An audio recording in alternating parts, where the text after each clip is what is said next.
नमस्कार दोस्तों, मैं ओम सुनील पंडा आज आपको अपनी एक नज़्म सुनाने जा रहा हूँ। इस नज़्म का केंद्रीय भाव बेटी की विदाई के ऊपर है और बेटी के ससुराल जाने के बाद एक पिता के अंदर कैसे भाव आते हैं।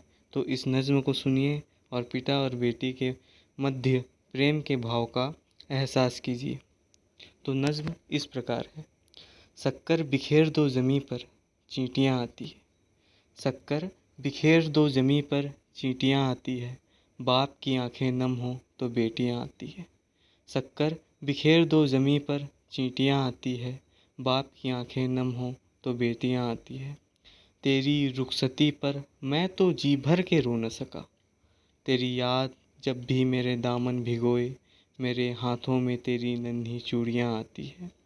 तेरी याद जब भी मेरे दामन भिगोए, मेरे हाथों में तेरी नन्ही चूड़ियाँ आती है। हलक से एक भी निवाला नीचे नहीं उतरता तेरे बिन। हलक से एक भी निवाला नीचे नहीं उतरता तेरे बिन।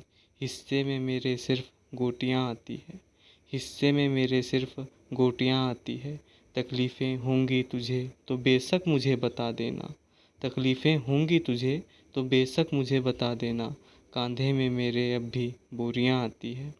उम्र भर सीने से लगाने की तमन्ना थी तुझे। उम्र भर सीने से लगाने की तमन्ना थी तुझे। बेटी 2 दिन घर क्या रुक गई, लोगों की सुनने को गालियां आती है। शक्कर बिखेर दो ज़मीं पर चींटियां आती है।